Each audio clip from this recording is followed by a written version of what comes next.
I want to thank everyone for coming here this afternoon, and then for those who are staying for a Shabbat service, I want to thank the Alabama Holocaust Education Center and USIEA for this incredible event with our esteemed guests for this afternoon.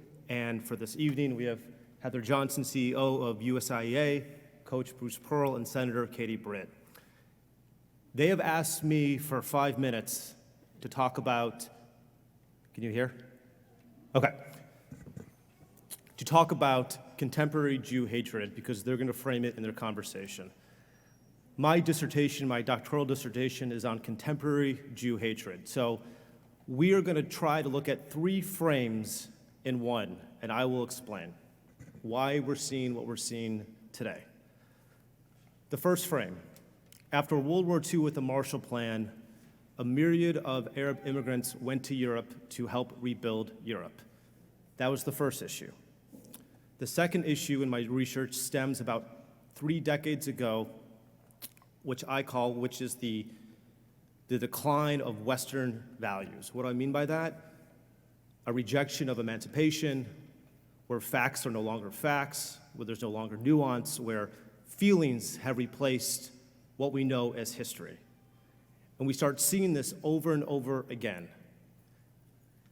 So we have World War II, we have the rise of an illiberal society based in academia, and now we have the third problem. So in 2015, does anyone remember what happened in November of 2015? That was the Charlie Hebdo terrorist attack. The same day they attacked a Jewish neighborhood in Paris. The first time since World War II, synagogues in Paris were closed. So this is 2015, and for the most part, the Jewish world remained silent, and the Western world. December 2018, there was a murder in Muncie, New York, where Joseph Newman was murdered to death. He did not face justice. Right around the same time, there was another attack in Jersey City by the Black Israelites. Again, a major Jew hatred attack, very little outrage from the Jewish community and from the world press. In Paris, the murder of Sarah Halimi, I've talked about that many times. She was stabbed 23 times on her balcony. Her terrorist was shouting, Allahu Akbar, Takbir. Throughout the balcony, he was sentenced to nothing because the courts deemed that he was on marijuana, while at the same time, someone threw a dog out the window and got 5 years in jail. On top of that, in my research, there's been nonstop attacks of the Jewish community in urban areas, especially b'miuchad in New York, nonstop. And then in 2021, we saw the rise of Jew hatred up 1,000% throughout the world. So we've seen the writing on the wall. We've read it, but we've done nothing with it. We thought the archetype of the anti-Semitic movement was the white nationalist. That's no longer the narrative anymore. In my research, African Americans and Latinos ages 20 to 30 hold more anti-Semitic beliefs than white people ages 20 to 30. And so what you're seeing now with the rise of Europe and communities that did not become part of the European milieu, this is the response to what we're seeing. So this is the greatest gaslight in world history. So there'll be more time later to talk about how those 3 frames ended up where we are today. But I just wanted to give you some background regarding the world in which we live in. Heather. Thank you. Well, thank you, Rabbi Wright, for hosting us. And it's so good to see our friends and to see this community out here on a Friday afternoon. And I just wanted to quickly get up and say to you from U.S. Israel Education Association and the Christian community that's sitting here in this room today that we are heartbroken.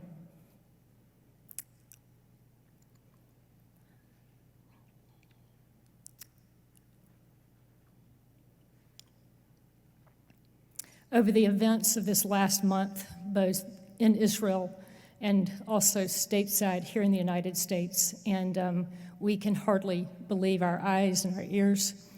And wonderful recalling history, but when we step right into it ourselves, it has been a blast, more than we can bear. But I want you to know that this community here are dedicated to a strong U.S.-Israel relationship, which is very ultimate and central to a strong Jewish community in the world, a fortified Jewish community in this world. And I want you to know that there are friends that will stick closer than brothers. And I believe that we are those people. And I want to also just say that the day the war started, we have been on war footing with boots on the ground, and we have been in a war room for 1 solid month. Our organization, our team, we have not stopped working 24 hours a day and 7 days a week.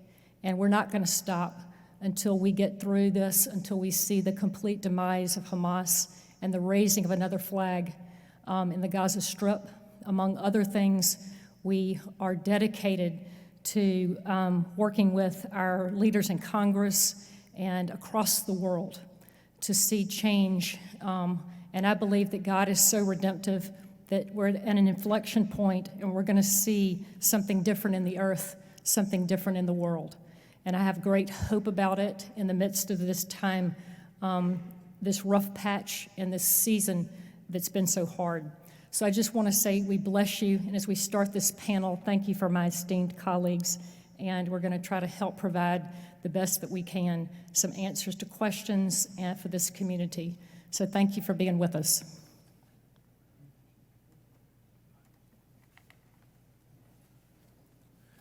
Thank you so much for being here. My name is Steve Brickman, and I'm privileged to be the moderator this evening. After the introductions, I'll ask each of the panelists a series of questions that I think are good and relate to the things that are on our mind, and they'll have a couple of minutes, 3 minutes, to answer each one of them.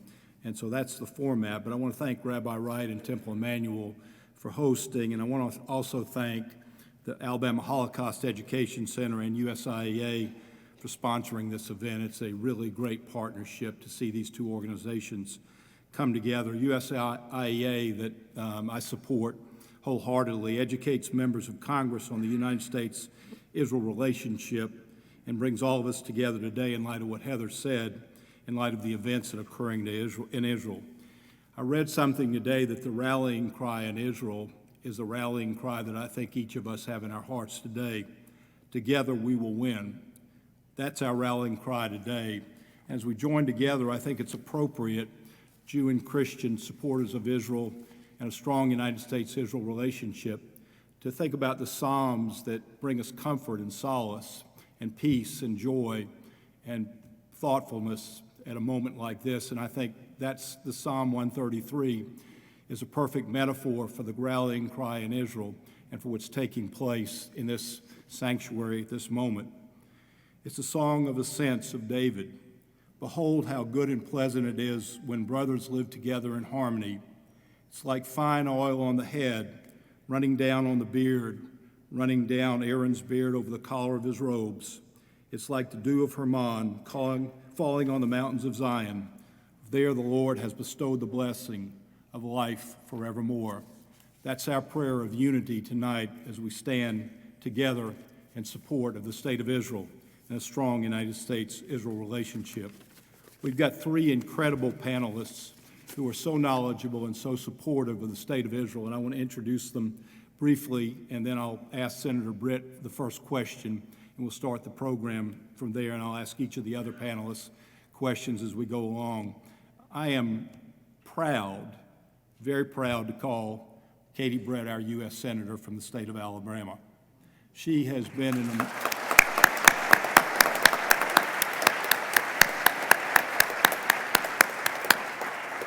We're so proud of her. She's a great representative of our state, and it's so kind of her to take time out of her schedule and day to spend the day with us. But that's, in essence, who she is. She's somebody who believes strongly in the United States-Israel relationship. She believes strongly in the sanctity of the Jewish people and the Jewish state.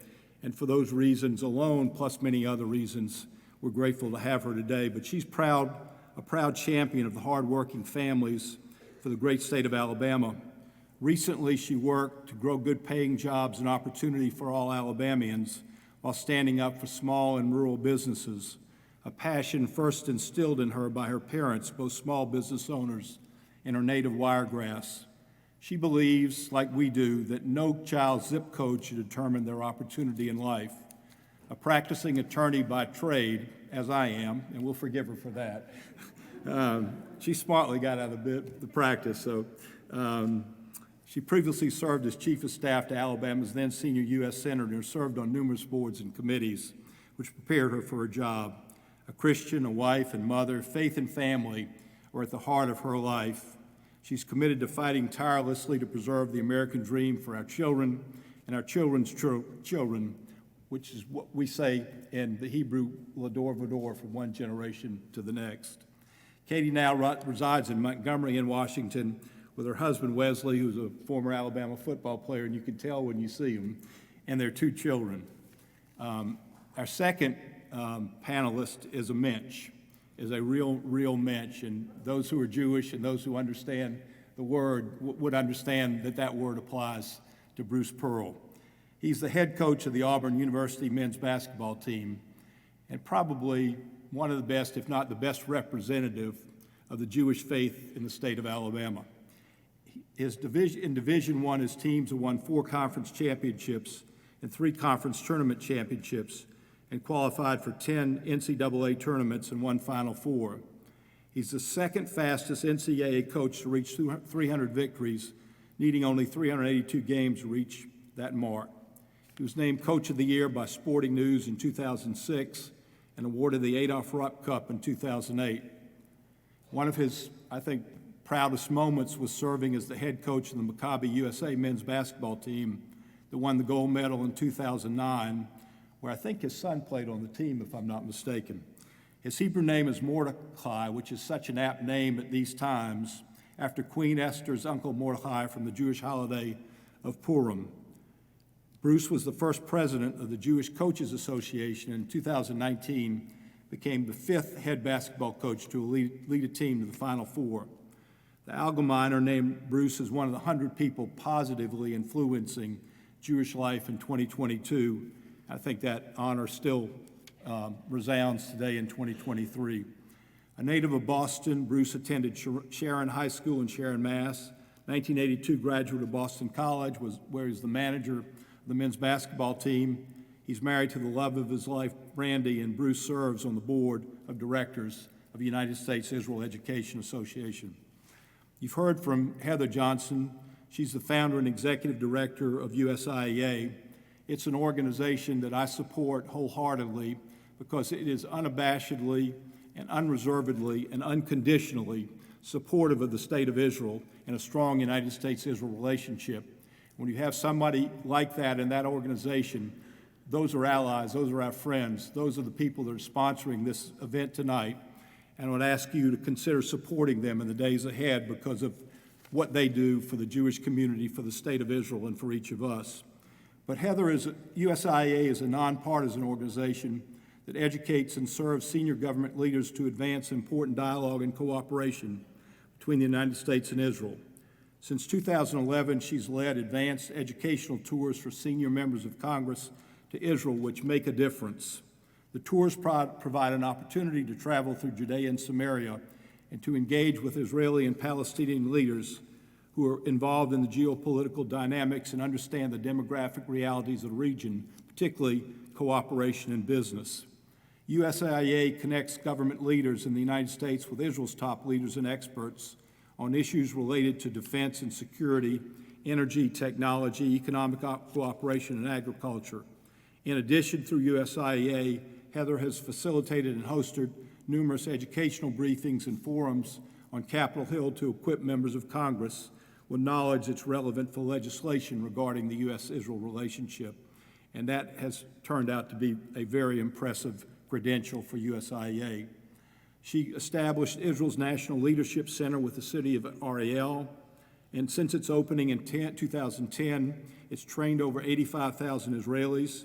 She's worked closely with Israel's Ministry of Education to develop this unique educational leadership curriculum.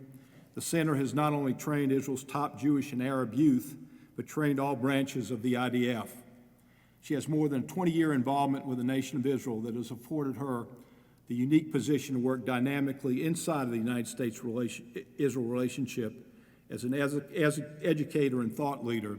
And she's a world-renowned speaker, as you can already tell, on the Jewish-Christian relationship in modern Israel and biblical prophecy. She studied communications at Auburn and has a master's in theology at Beeson Divinity School. She resides in Birmingham with her husband, Bruce, who's sitting on the front row. And they have 2 children, I think grandchildren too, if I'm not mistaken. So that's our distinguished panel. Let's give them a hand and thank them for being here.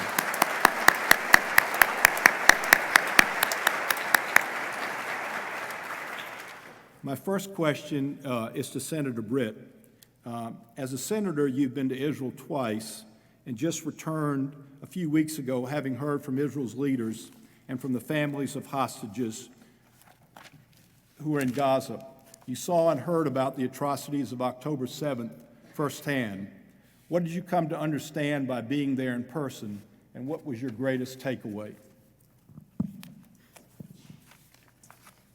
Thank you first so much for having me. It is truly an honor to be with all of you and to be on this distinguished panel. Obviously, growing up as a Christian, as an Alabamian, as an American, I knew the importance of Israel, but it wasn't until an education program that I truly understood during college the need to stand firmly shoulder to shoulder through all of this. So thank you for what you do, because you change hearts and minds of people all across the country.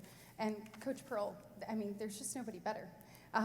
Watching you stand firm for Israel, stand firm for the Jewish people, being willing to speak and bring people in and educate and move is inspiring for all of us. So this is a real honor.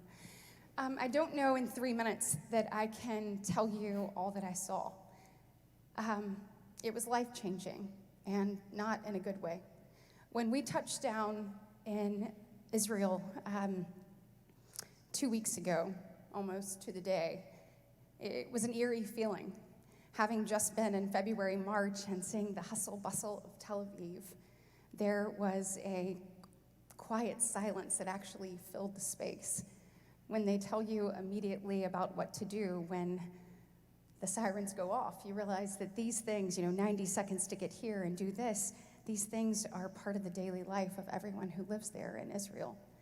We met with the families of hostages, and it'll rip your heart out when you hear the stories of 3-year-olds whose parents were killed in front of her, whose siblings were hiding in a closet. When you watch the videos, so one of the things when we met with Netanyahu, when we met with the Minister of Foreign Affairs, when we met with the various ministers across the Israeli government, when we met with the IDF, they each showed us the videos. And you look back at the Holocaust and you see how people tried to hide the atrocities that occurred once they were caught. These evil, barbaric human beings, if you can even call them that, wore GoPro cameras on their heads. So for all of the people out there, and to the news media, please, please keep telling this story. When people believe that it didn't happen, when you have a child who comes home from college and says, I don't think that's the way it went, I've seen it.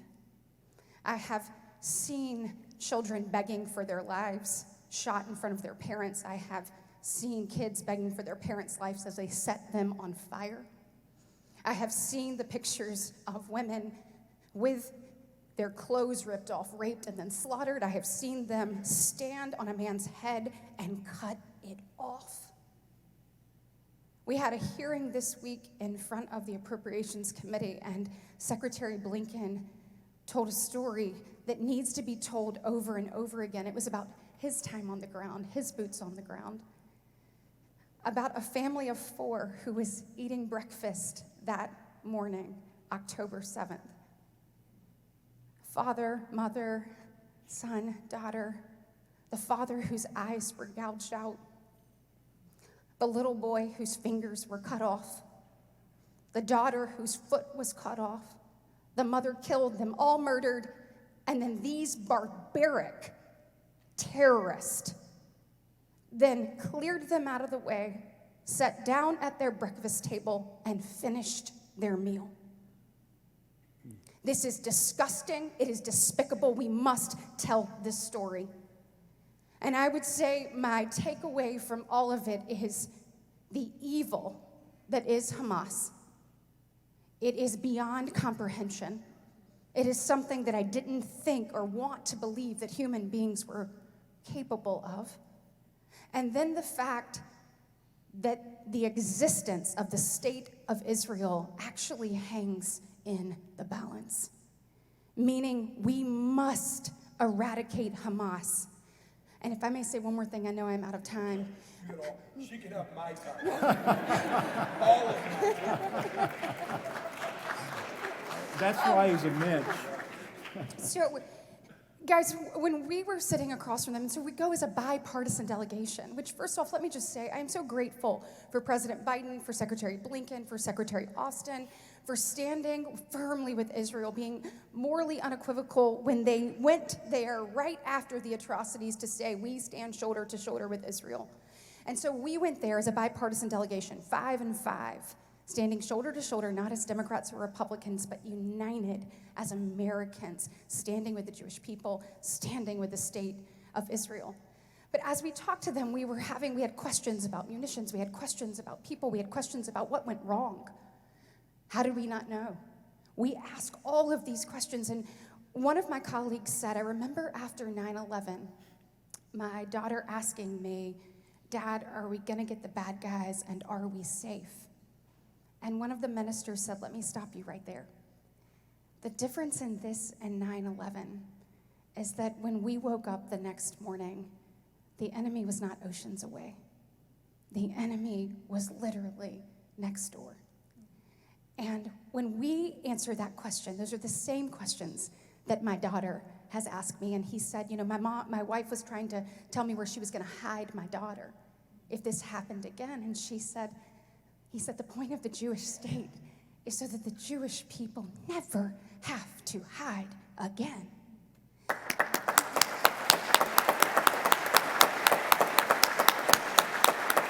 And so he said, I looked at my daughter and I said, baby, yes, we are going to get the bad guys. But when you have to answer that question, are we safe?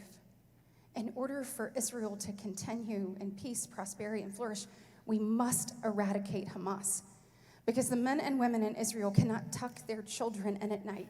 With Hamas 2 days ago saying, we will do this again and again and again and again until it is eradicated. This is why you cannot have a ceasefire. You must eradicate the evil that is Hamas now.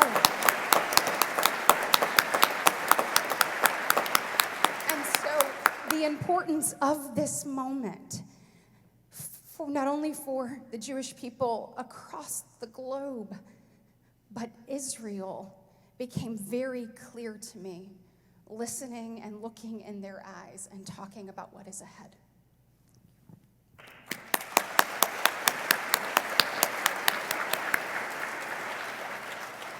Coach Pearl, Land for Peace, appeasement, and negotiations have been part of the different phases of the United States' involvement with Israel and our hostile neighbors. We can look back now and see how those efforts and policies have not only failed, but also endangered Israel's national security. You've been a strong advocate for Israel all your life to hold on to its land. Why do you believe that's so important, particularly at this moment? Thank you, Stephen. And Shabbat Shalom, everybody. Are you okay? Okay. I'm going to stick around after this event, and I want to hug. And I want to pray with you tonight at Shabbat service. Senator Britt, with all that you have to do and all that you've done, you've been as strong an advocate for the state of Israel as anybody we have in Washington, D.C. And on behalf of us here in Birmingham, Alabama tonight, we want to thank you for that unequivocal support.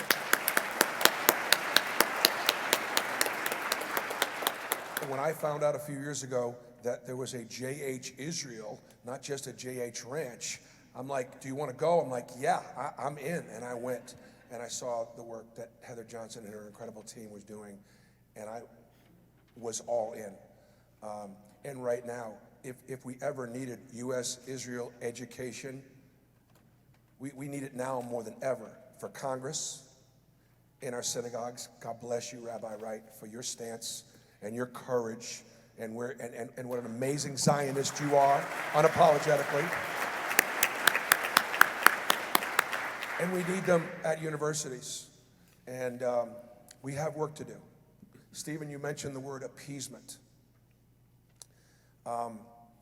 While what we saw we didn't think was remotely possible, why won't we take the words of these terrorists for real? Hamas, Hezbollah, Iran, Islamic Jihad have been calling for the destruction of the state of Israel and every Jew in Israel. They've been saying it for years. And yet we, as the United States and others, have appeased Hamas, have funded Hamas, has funded the Palestinian Authority. And we, in some ways, have created what Israel is now experiencing. This is exactly what happened in Nazi Germany. Hitler told the world what he wanted to do, to the world and to the Jews. He wrote Mein Kampf. He worked it out. How many years did he work it out? But we appeased him. And he murdered 6 million of our brothers and sisters because of their faith. And we said never again. We say never again. And in some ways we allowed it to happen, and I'm telling you, we can't ever let that happen again. Number one, we must destroy Hamas. Number two, we've tried Land for Peace. Thank God where Gaza is located, the vast majority of the land was a desert. If they had come across where Netanya is, between Netanya and Judea, there's 9 miles from there to the coast. They could have cut off Israel, and they could have cut Israel in half. And all the atrocities they could have done if they had attacked in a large city. So appeasement, Land for Peace. We're going to spend some time tonight in Torah. We're going to spend some time tonight in the Bible. So oftentimes we talk about what should happen in Judea and Samaria. And whether the Palestinians should. Our kids believe right now in colleges and universities that they're fighting for their freedom, that there's apartheid, that there's oppression, that there's, like it wasn't, you got what I'm saying. I'm not as good at it as she is. But it's lies and it's propaganda. From the early 1900s, through the British Mandate and so many different things, Israel was offered land, the Arabs were offered land, Israel accepted every single offer, and it kept getting smaller and smaller and smaller, and yet Israel said yes, and the Arabs continued to say no, because they did not want to be partners in peace. They did not want to be neighbors. They wanted all of it from the river to the sea, and they wanted all of us dead. That's a fact. It may not sound good. It may quench your hopes for peace and prosperity, but it's just the reality that's on the ground. When Jacob was dying in Egypt, this is in Genesis, he put his hand on his son, and he said, "Take me to where my father's buried." That's Hebron. Hebron's in Judea. That's part of Israel. Jacob believed it to be true. Abraham paid for the land and believed it to be true, and I'm willing to fight for it to be true. We can't keep giving land back for peace. We can't. In 2005, Ariel Sharon pulled out of Gaza, removed 30,000 Israelis, and that state was created. And this is the result. I know it's heartbreaking. I know it was the way that we don't want the world to go, but that's just the realities. And so we've got to do what we got to do and hope and pray that God's got this, and that on the other side, if we can remove our enemies, find partners for peace, just like the 2 million Arabs that are living in Israel right now in peace and prosperity. You know how many Jews there are living throughout the Muslim world and the Arab world? Israel occupies less than 1% of the Middle East. And yet there are 3 million Arabs in Israel. 99% of the Middle East is Arab, is Muslim. And there are very few Jews there. We are running out of places to go. Thank God for the United States of America. We have a Jewish basketball coach in Alabama. Is this not a great country?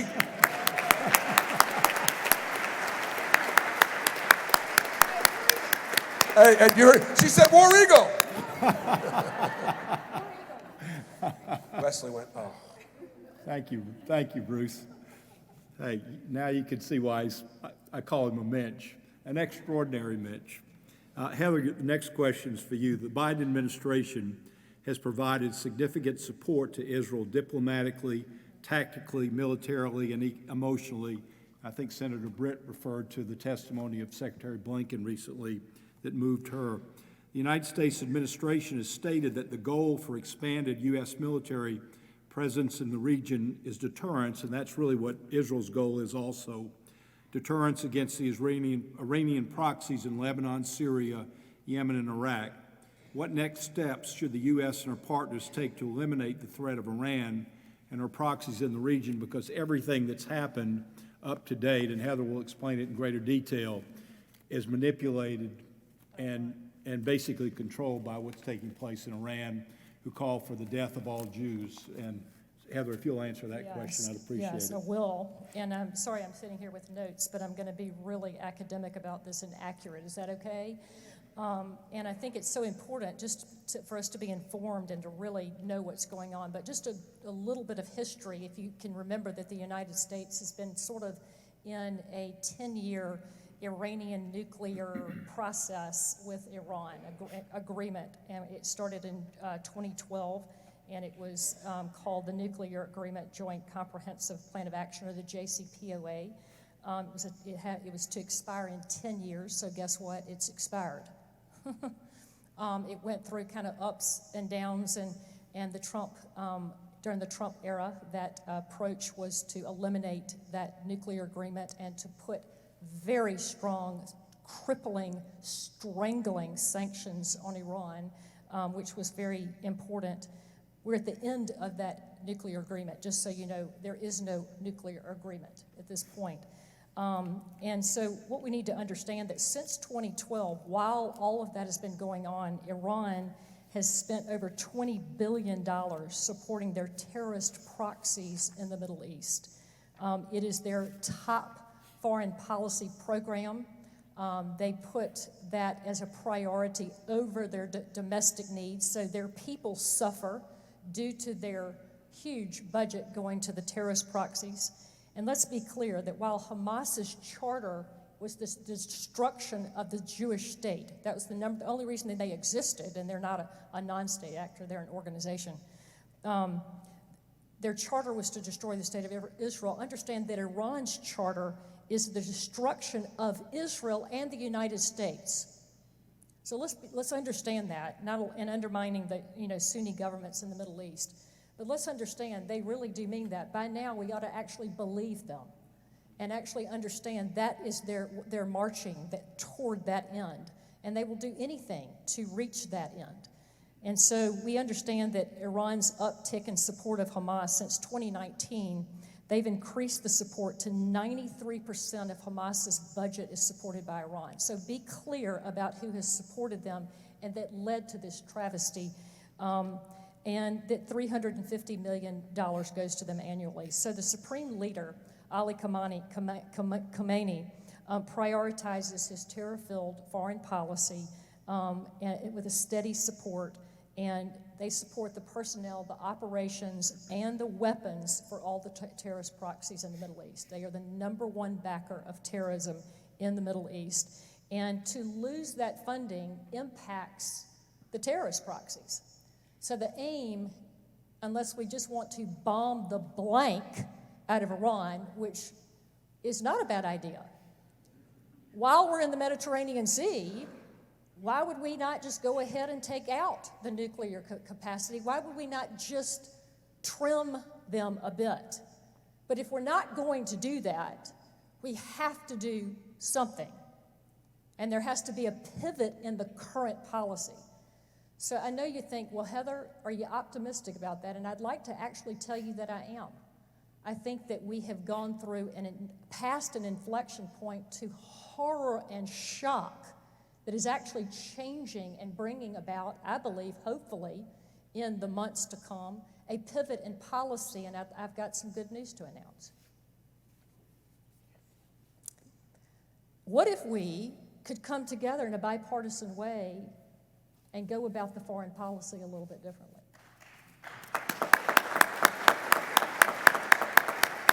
What if we could reimpose and enforce a strong sanctions regime like we had back in 2020, where we actually enforced direct sanctions on the central bank of Iran so that Iran would not be able to use even a single US dollar for trade purposes? That's not being enforced today. But what if that were enforced? Think about what that would do. The indirect sanctions, this morning, my good news to tell you is the SHIP Act passed in the House of Representatives. This is hot off the press. You're the first to hear it. I don't even think it's in the news yet. But this morning, 2/3 Democrats and all of the Republicans voted yes on this bill. It's a shift, I'm telling you, a pivot in the policy. Enforcing existing oil sanctions on Iran and also sanctioning foreign ports, refineries, shipping companies, tankers, and individuals involved in illicit trade with Iran. It prohibits any U.S. products sent from any of these ports. It prohibits any U.S. products to be sent from ports of any foreign country, and those who do so import Iranian oil are also sanctioned. So this is a very, very big deal. If this goes on to the Senate and passes the Senate, it's going to bring a great deal of pressure onto the White House, and let me tell you, we will have pivoted our policy toward Iran. So I just want to say that what that does is it adds pressure to China. China is a big player, and they're buying a lot of oil from Iran. It's going to put a tremendous amount of pressure on them diplomatically, economically, and regulating to reduce their imports on Iranian oil. And then I think the next step would be to dilute Iran's oil production. It'd be nice if we could open up and extend oil permitting in the United States and be able to lower the global oil prices, increase our domestic ability, and start drilling in the United States, right? Why would we not do that?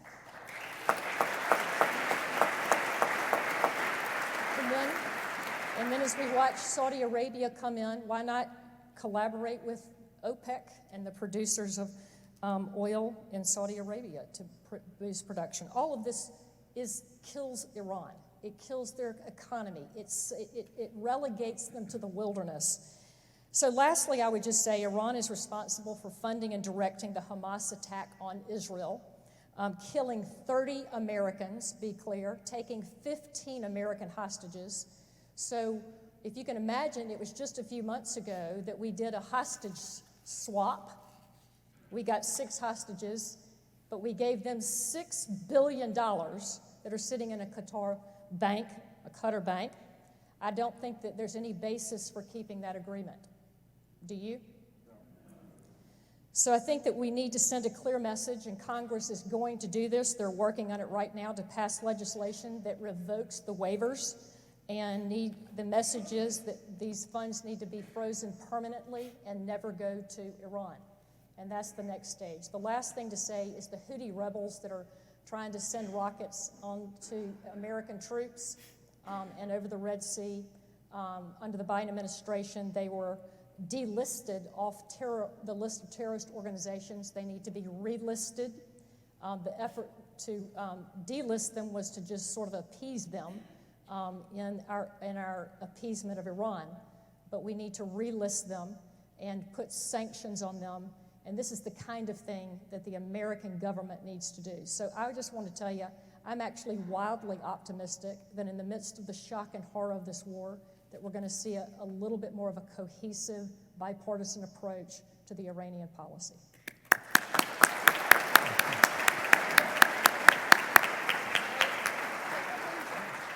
This is for Senator Britt. We understand some of the Biden administration's goals moving forward. What would you say are Israel's top 3 or 4 goals in the war? What's their long game? Did their leaders share that insight with you? And do you think that the United States and Israel are in sync for the future of Gaza and for Israel and what will happen in the future? Do you think the United States will continue to supply Israel with the weapons they need to finish the job? Without a doubt. Just like we finished the job with the Nazis. And do you think they'll give Israel the time that they need to finish the war in the manner in which you and the other panelists have spoken? Yes, so that's a great question. Before I dig in on Israel and the goals there, just to echo what Heather said, I was ranking member last week on the Banking Committee panel about these sanctions. As you know, Senator Tim Scott is running for president, and so he asked if I would sit in for him. And these are the very questions that we were asking, because to her point, obviously, in easing sanctions enforcement, it's allowed Iran to have over $80 billion in additional revenue from oil. And we also know through not closing loopholes and other things, our adversaries like China, like Russia and others are funding this. So we know where it's coming from. Cutting it off is critically important. To her comment about the $6 billion, I am proud to say that is now a bipartisan effort. While the White House has said that they have an agreement to not move that, we want to see that firm. We want to see that in stone. And so we'll continue to push to where that's a reality. When it comes to the Houthis, there is legislation moving that will force them to redesignate them as a terrorist organization. I have signed on to that legislation among all of these other things. It's critically important that we do that. We know who's funding all of this. They are, Iranian regime funds the Houthis there in Yemen. They do, obviously, in Gaza, where we've seen Hamas and Hezbollah to the north. And on that note, I would say, obviously, Israel, first and foremost wants to be able to answer that question to their children, yes, you are safe. And so the eradication of Hamas is number 1 on the board. You look at that and obviously the getting back of hostages. So when you see the faces, and we have them all in front of our office, my colleagues on the other side of the aisle, Senator Fetterman has them all up in front of his office. There are many of us that are making sure that those faces aren't forgotten. So finding a way to return hostages safe and sound is obviously also a priority. We've got to make sure, though, we keep this a one-front war. I think Israel wants to keep that the case. When you're seeing what's happening right now with Hezbollah, when you're seeing also the American bases being attacked both in Syria and Iraq, at this current point, we don't have any casualties, but we do have injuries of our soldiers, of American servicemen and women. So taking a look at that and trying to keep Hezbollah from really engaging on the north is critically important. Also, obviously, replenishment of the Iron Dome. Right now, we're good, but needing to make sure that that happens. Obviously, David Sling as well. Munitions, 155s, along with other things. You'll see a lot of that in the request that came down from the president, the $14.5 billion. We'll see Congress. Our question to them was, when we met with the ministers there in Israel, is there anything you ask for that wasn't in the president's request? Because we want to get you every single thing you need. And that came from a bipartisan delegation, and I believe, to your point, we want to continue moving that forward. But I'd say overall, that's it, keeping it a one-front war. And then also there's an additional element of normalization. So we're looking at the progress that the Abraham Accords made. We saw what that meant, not just for peace and prosperity in Israel, but across the region. We're seeing some of that seem to shift. We also, when we went to Israel, we went to Saudi, and we sat down with MBS. We sat down with the Crown Prince. I think it's critically important we keep those lines of communication open. Also, on our way home from Israel, we stopped in Egypt, and we met with LCC. We met with President Sisi there in Egypt to talk about what was happening there in Gaza, to talk about his relationship there, and to do our very best as Americans to say, we want to see peace for this region, but that means normalization. That means ties, true ties to Israel. So I think they've got a number of things happening, but truly, the eradication of Hamas, we can't say it enough, must occur. That is unequivocal, because continued life as we want to know it in Israel depends on it. It truly does. Thank you.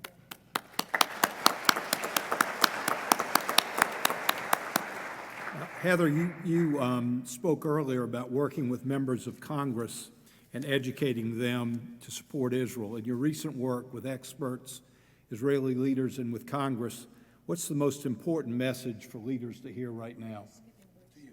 To you. They have you next. So. Okay, good. Well, I'd like to answer that question. I just wrote an op-ed. It hasn't been published yet. Maybe nobody will take it, but so I'll give you my opinion. But I really believe that if you're going to be a world leader and you're going to be on the world stage, you need to be defining reality accurately. And then when you define reality accurately, you need to choose a side. And when you choose a side, you need to stay on that side that you chose on the basis that you chose reality accurately. It's very clear that during World War II, Winston Churchill came to the fore and did what his counterpart, Prime Minister Chamberlain, didn't do, as he was seeking an appeasement plan in the rise of Nazi Germany. And he was doing shuttle diplomacy, trying to create peace in the midst of war. And Winston Churchill not only saw that as a failed policy, but a deadly one. And he rose up and he chose a side. And he made it unambiguously clear, and he went forth and went to the dangerous edge of things and chose a courageous path. Well, we are at that inflection point. And every world leader and leader in our government, I don't care where you are, at state, local level, you need to be defining the reality accurately, and you need to choose a side. And one of the wonderful things about the nation of Israel is that I've been there 25 years, by the way, involved, but it's amazing that within a matter of days, they can get on war footing. The whole nation, I'm telling you, the education system, they can move 200,000 Israelis to the center of the country in a matter of a week. It's remarkable. They are able to climb to the highest vantage point and see what no one else can see or is willing to see. And they have been telling us, I've been going to Prime Minister Netanyahu's office for the last 12 years, taking members of Congress, sitting there listening to him every single time, warning the Western leaders, do not appease Iran. We need to put sanctions on him. It has been his battle cry, the theme of his entire tenure as Prime Minister. And he has stood on one side and asked the Western leaders to join him. And I believe that we're standing at that point, that inflection point, where leaders have to choose a side. I'm thrilled to see France, Germany, and other nations actually traveling in the midst of the war to go meet with Prime Minister Netanyahu and forming alliances and agreements and choosing a side. And what we need now is to make sure that these world leaders need to stay on the side they chose. So that's the advice I'm giving, is choose a side, stay on that side, because it doesn't help too much with all the support from the United States for U.S. leaders to be coming back around and saying, we're not so sure about you, Israel. We think you might need a humanitarian corridor. We think that we're not so sure about you, and we need to check on you because we're not sure that you actually are able to be responsible in the way that you're acting towards civilians in this war. And the more that refrain comes, the more that keeps being put out there, the more the anti-Semitism rises, because it casts a doubt on Israel and puts her at the level of her enemies. So that everybody's like, well, we're doubting Hamas, we don't like Hamas, but we're not sure about Israel either. And the truth of the matter is, in their war room, they're constantly calibrating, constantly looking at the collateral damage, the prospects, those things, and weighing it through the same lens that you and I would weigh it through. The values, the war rules, all of that. So I was proud of Prime Minister Netanyahu to say today to Tony Blinken, who I really appreciate the efforts that they're making, but it was time for him to say, you chose a side, stay on our side. There is no ceasefire. Not going to be a ceasefire. And we'll stop things when they're ready to turn our hostages over. So this is the point, the inflection point. Define reality accurately and choose a side.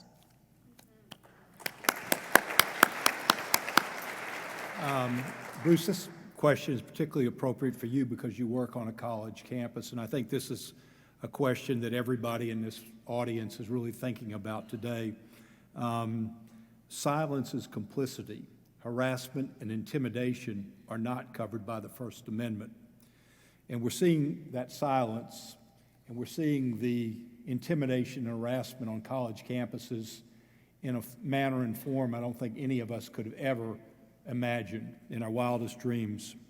And there are wild displays of anti-Semitism on college campuses, and college presidents and deans and other administrators staying silent, which makes Jewish students feel unsafe, makes them feel intimidated, makes them feel harassed, which again is not protected by the First Amendment.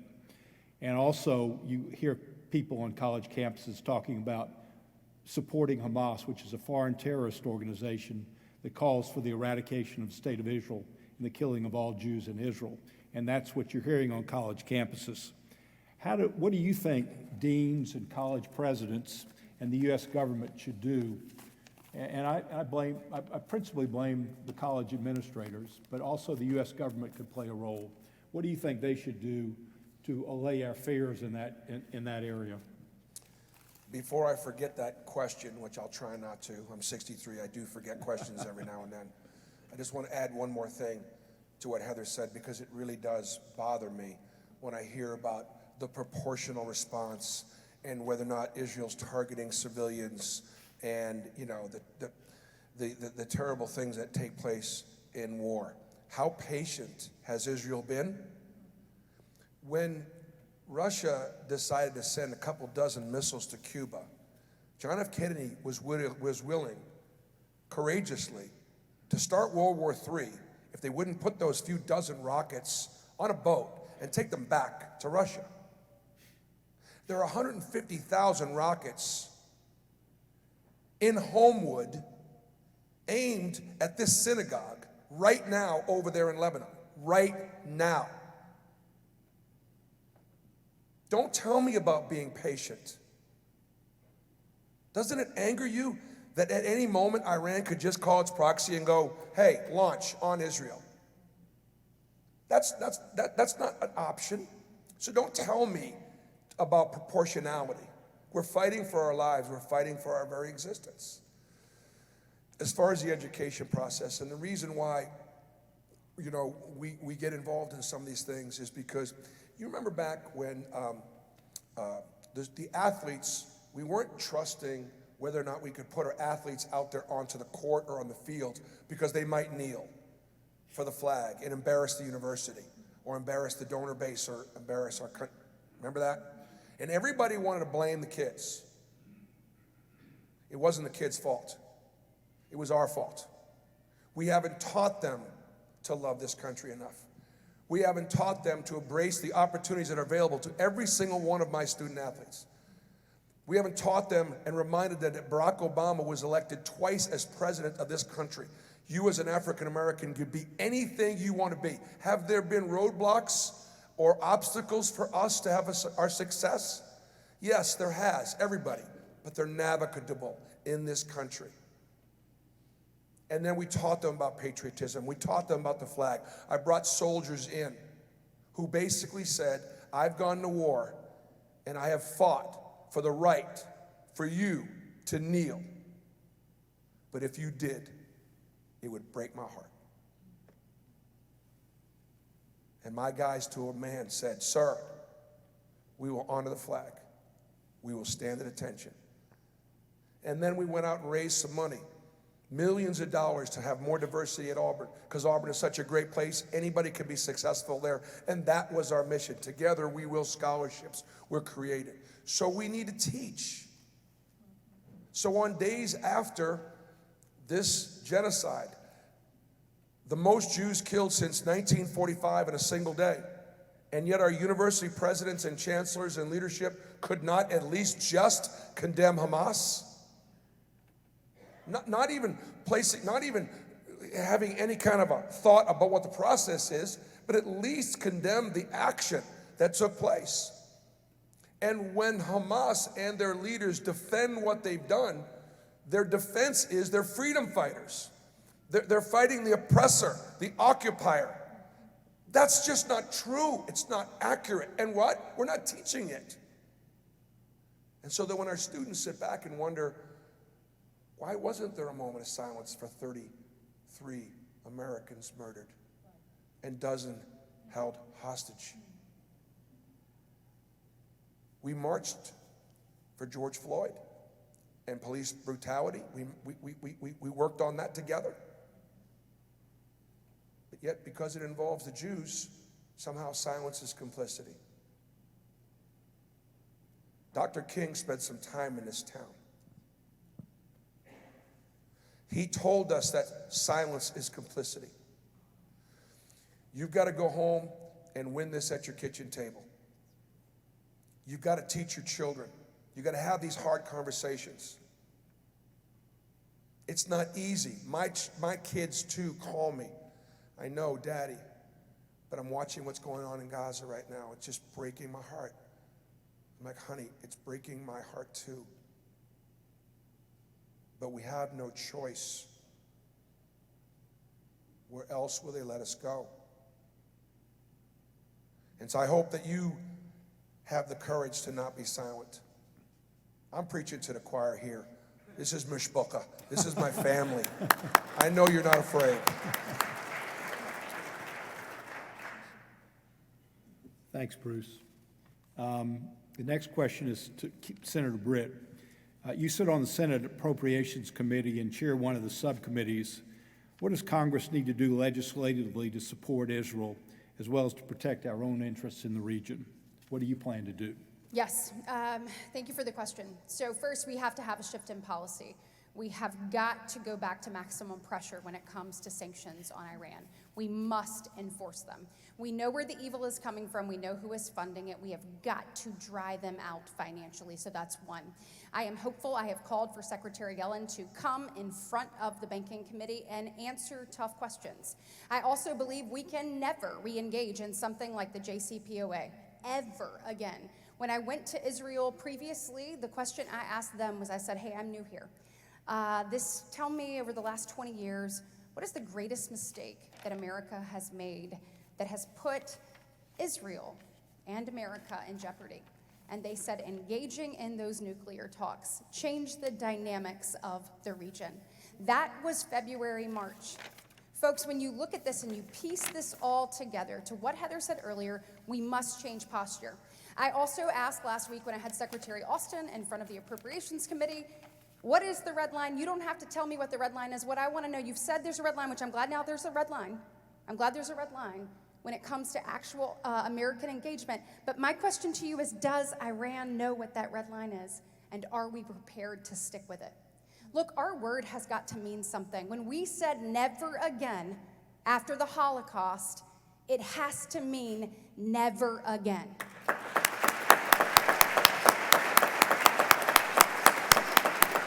It may be 80 years later, folks, but this is why we have to educate. This is why we have to tell the story.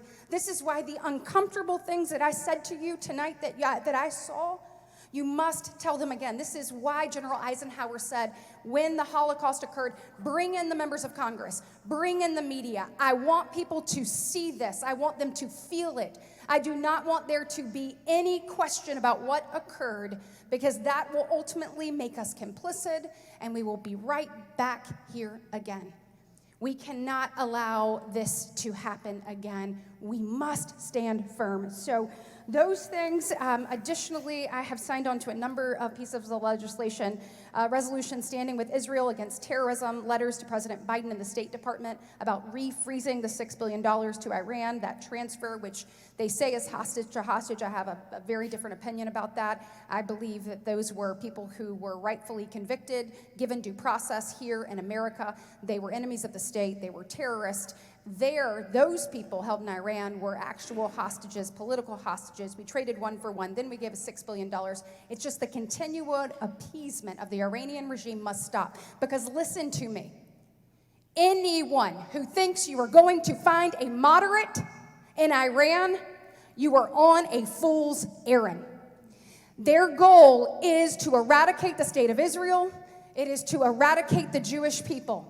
They say death to Israel, death to America. To their earlier point, we better start believing them. So really, thank you. So signed on to solidify Iranian sanctions, revoke Iranian Funding Act of 2023, a resolution opposing the pro-Hamas events. I've signed on to the resolution, removing Iran from the UN General Assembly. They need to be gone. They need to be gone. You cannot have people who speak death to Israel, death to America, and then allow them to come set foot on our soil. Then emergency resupply for the Iron Dome Act of 2023. I signed on to the Stop Antisemitism on College Campuses, which we must do. Folks, I know that I will never know what it's like to be you. That is not lost on me. And I cannot imagine having a daughter and a son of my own. If I were to send them away to college or leave them at the house while I came here in this world under these circumstances, we must stand up firmly and say anti-Semitism, pro-Hamas, pro-terrorist, pro-genocide will not occur. Those types of will not occur on American soil, and certainly we will not let American taxpayers go to fund universities who allow those things to happen on their campus.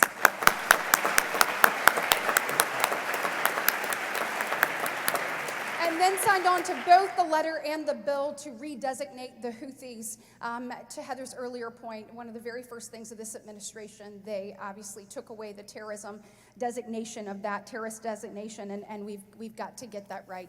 So we'll be doing that, and then also on the Appropriations Committee, we will be working in every way possible to make sure that Israel has everything she needs to defend herself. Everything she needs to defend herself, which is not only munitions, which is not only weaponry, but it is also our confidence and our voice. And so I will continue to use mine to make sure that people understand that people of all faiths can coexist with peace and prosperity, but good cannot exist with evil. And as Americans, when we see evil, we must look it in the eyes and we must take it down. And what we are seeing right now is evil. So I will continue, in addition to fighting in the halls of Congress, I will continue to use my voice to make sure that the Jewish people and the state of Israel knows that America stands with them.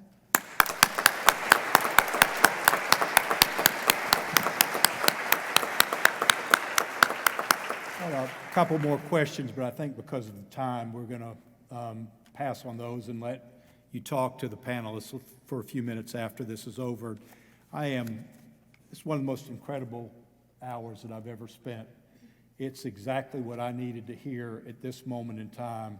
It's our moment, it's our history, and to hear you reaffirm the things that we believe in, all three of you, and that we're fighting for, and you so clearly define what we need to do from this point on to give us strength and sustenance in the days ahead has just been so comforting. And when I gave a talk a couple of weeks ago, I used the phrase chazak, chazak, v'net chazek, which means be strong, and when we're strong, we'll strengthen each other.